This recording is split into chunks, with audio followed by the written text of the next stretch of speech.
Welcome to the Prehocracy Show. Welcome! And as you can see, we have a guest here. This is Jordan. He is a good friend.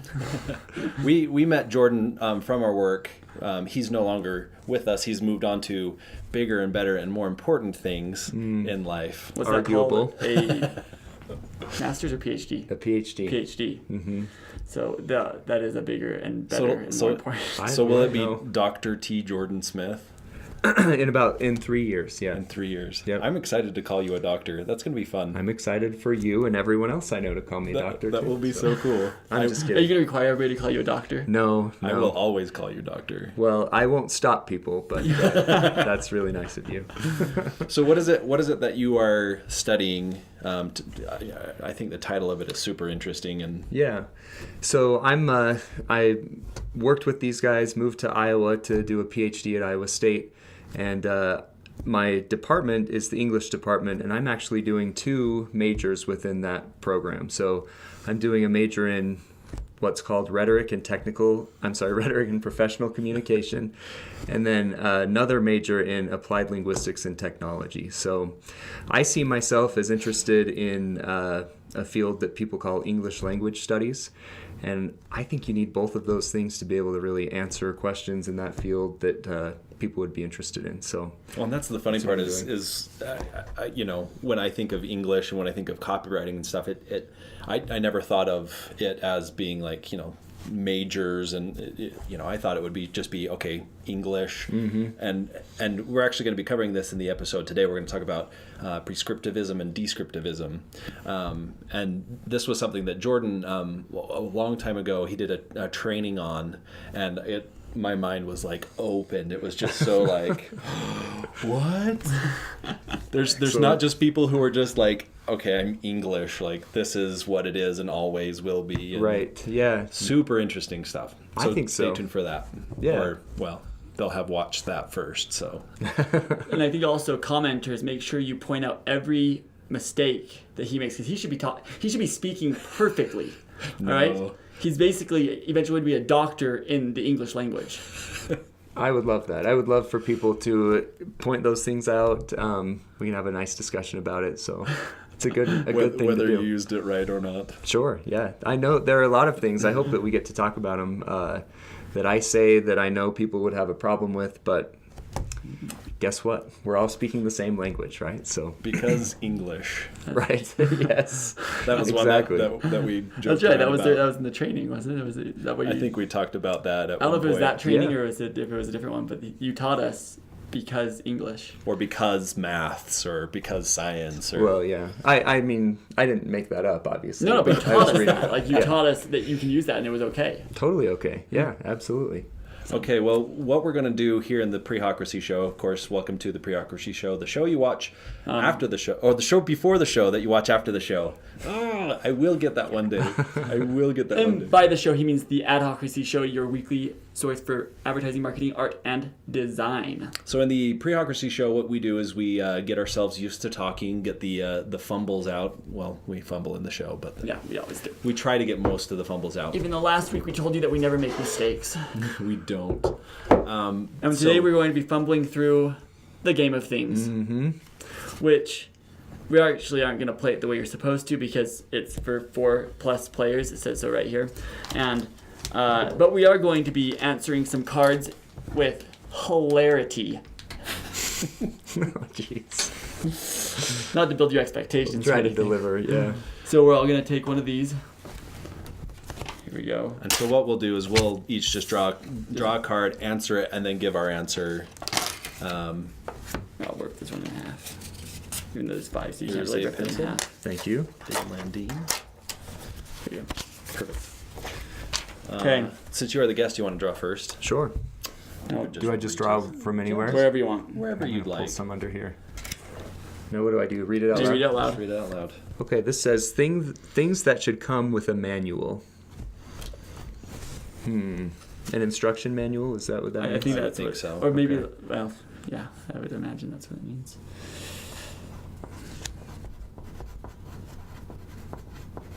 I have my answer. I have my answer. I got it. Hold on. David Landeen is being super pensive. Oh. Well, now everybody's waiting on me, so. No, we'll just wait. Okay. We'll just sit here and. Well, I know everything, so I mean. It's hard to imagine something that might usefully use a manual or come with a manual. Yeah. No. we found this out in a... Yes, start up a conversation. Let's stall. Yeah. So, how are you doing? The weather, right? Oh, the weather is just amazing. So many things to talk about. How is the weather out in Ohio? Iowa. All right, you got mine. Oh, sure, now. I know. See, right as as we soon got as the pressure to the good was questions. off. As soon as the pressure was off, I thought of it. Okay. Go ahead, Jordan. I don't think this is super funny, but I think it's useful. I put children.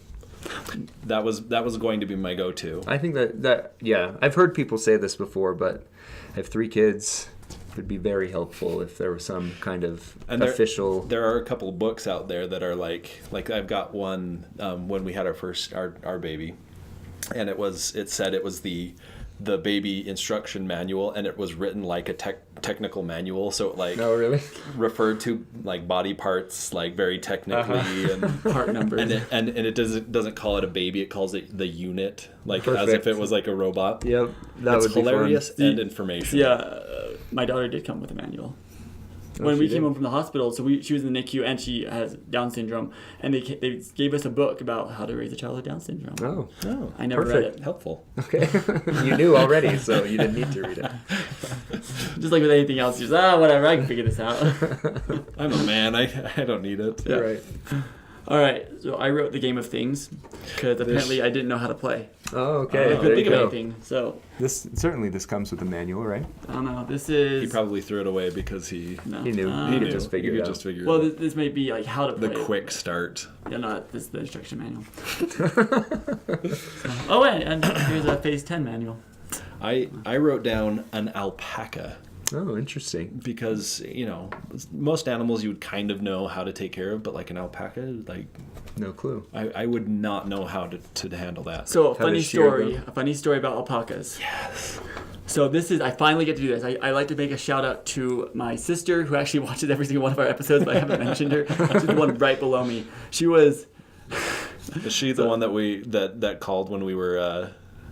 recording that one time, and so yeah, it was. We were having a very serious discussion about family and how close their family is. Allison, she called, and David's like, Oh no! Decline. Oh, no. Unfortunately, that didn't air because the audio wasn't turned on. There was a recording error, and I don't know what that was. That's good. That light means that it's not muted. It's flashing. It's muted, and you can. I see. Yeah, so it's good. It means it's on. We can hear you. I see. Yeah. Okay. Made me nervous. So anyway, she's taking up my uncle's house in California. He raises alpacas. Oh wow! And you keep the female in a pen, and you keep the males in a pen, and they got mixed. Oh. So she's like, she's the only one there. She's like, what do you do? Like, do you have to make over? And each person grabs the tail and you start pulling her. Like, what? Or somebody grabs the head, and she was older, so she already knew about the birds and the bees, but she got a really good education at that point. That chapter in the manual would have been very helpful. Chapter in the manual would have been extremely helpful. Alpaca gender. So that's to you, Sarah. That's awesome. Way to learn about alpacas. Card number 2. Things you wouldn't want to find in your Christmas stocking. Things you wouldn't want to find in a Christmas stocking.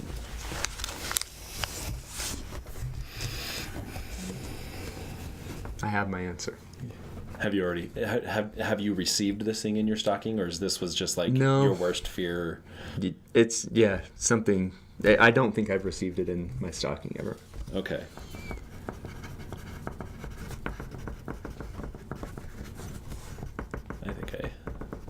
I think I got mine.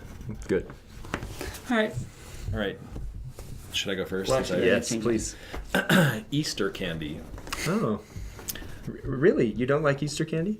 I love Easter candy, but if it was in a Christmas stocking, that would mean that'd be confusing too. I mean, yeah. You don't like mixing holidays or when holidays encroach on other holidays. It would just be old candy. Like, you know how candy gets left over and it's like you get Easter candy and you're kind of like, come on, this is a little parents. stale. Like, you couldn't hide this a little bit better. Like, I understand you're putting the two together and that might make sense, but come on. So it's would you feel like it was early Easter or late Easter? I would feel late Easter. Okay. Because where are you going to find maybe like there's Easter planning candy? ahead. Maybe. That's true. Where are you going to find it? Where are you you going to can't find buy it it. around Christmas? You're going to have to buy it before. Like, it can't be early Easter. That's a good point. It's late candy. Oh man. I wrote uranium. I feel like if somebody put uranium in my Christmas stocking, that would not be good. That would not be a good What sign. if it makes you a superhero? Then you would be happy that you had uranium. Uranium. That's why we have Could this. make you very sick. So that On the other hand, I mean, if you have connections on the black market, Christmas is coming. yeah. Greatest present Boxing Day is looking really good about that time. Right. I wrote V8 juice. I just find it totally repulsive. I think it's gross. The tomato juice, not tomato juice, like V8 Splash. V8 Splash is fine. It's mixed with fruit, but The the red standard V8 juice that's juice. just vegetable juice, I would be pretty disappointed. It would be like the biggest letdown for you. Yeah. So no, thank you. I love that. But the thought counts, and that's really nice. So I appreciate that. I hope your wife watches this just as a great goof. Just She loves- Does she know that you hate V8 juice? Yeah, Does she know that you would hate having your Christmas stocking? No, in fact, so the thing that she gives for Christmas gifts most often are from the grocery store, things that we don't buy normally, but that would be fun to have in the house. So it could be a really nasty prank, and kind of in line with what we do already. So I would also love if that you got the V8 juice and you were just upset about it and didn't remember that you had said earlier, like, this would be the thing that you wouldn't want to this will come back to like haunt you were me, just yes. like, oh, why would you put V8 juice in my stocking? And it's because now I'll know. So thank you. Thanks for. I will pointing that remind out. you. I will send you a text around Christmas to say, just in case. Yeah, here's the link to this video. All right. Things that shouldn't go into a time capsule. Things that shouldn't go into a time capsule. Should not go into a time capsule.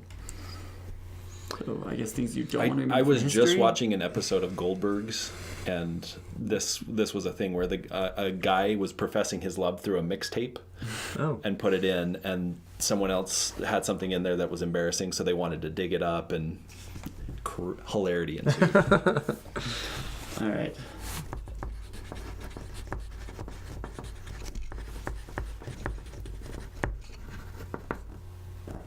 I think that would probably do it.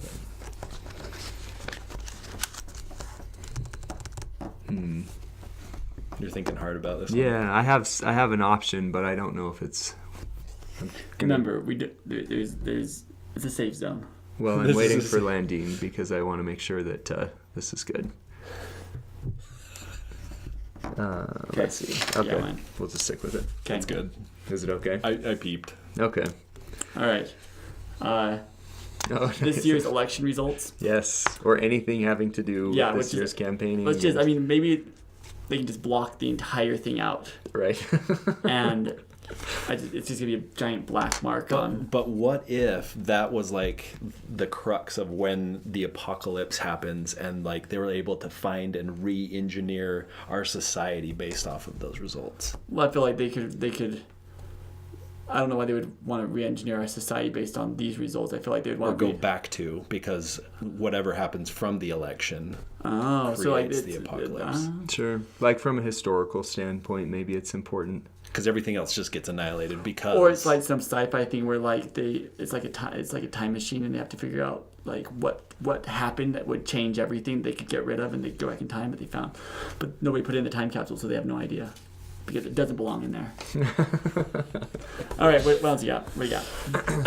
I'll go. You go ahead. Go ahead. Because yours is fantastic. I said a bacteria culture Oh, that's a good one. because what would you find? What would come out of that time If capsule, it- right? Yeah.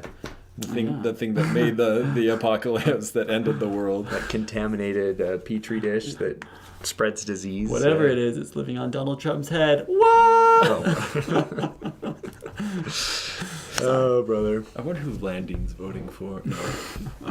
Hey, what do you got? I put a Nickelback album. Yeah. And that's, you know, I actually don't find them that offensive, whatever, I don't care, but I think their criticisms are kind of funny. A good chance for a Nickelback joke. You can't pass up a Nickelback joke when you can make always one. need to throw that in. That's right. All right.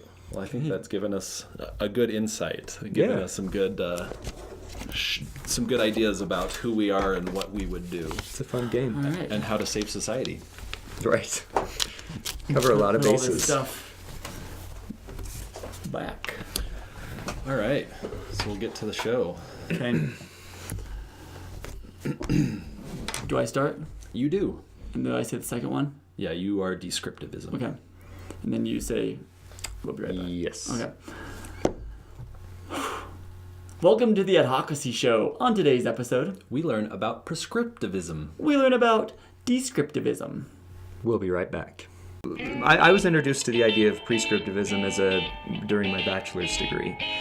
And I learned about it and I said, this is for me. I totally fit in this camp.